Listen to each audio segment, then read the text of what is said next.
আজকে যে রেসিপিটা বানাতে চলেছি সেটা ভীষণ সোজা আর আমার ভীষণ পছন্দের। প্রথমেই কড়াইতে তেল গরম করে তার মধ্যে কাঁচা লঙ্কা আর পেঁয়াজ কুচি ফেলে দিয়ে একটু নেড়ে চেড়ে দিয়ে দিতে হবে বেশ খানিকটা চিংড়ি মাছ। এরপর চিংড়িগুলোতে নুন আর হলুদ গুঁড়ো দিয়ে বেশ কষিয়ে নেড়ে চেড়ে 3 মিনিট ঢাকা দিয়ে রাখতে হবে। নামানোর আগে একটু জিরে গুঁড়ো দিয়ে তারপর নামিয়ে নিলেই রেডি। আসল জিনিস এখনও বাকি। এর সঙ্গে আলু সেদ্ধ দিয়ে বেশ ভালো করে কাঁচা লঙ্কা সহযোগে মাখতে হবে।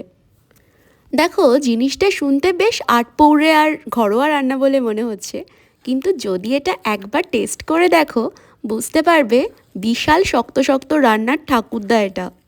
চিংড়ি মাছটা ঠিক 3 মিনিট ঢাকা দিয়ে ভাজলে রসটা ইনট্যাক্ট থাকে আর শক্তও হয়ে যায় না।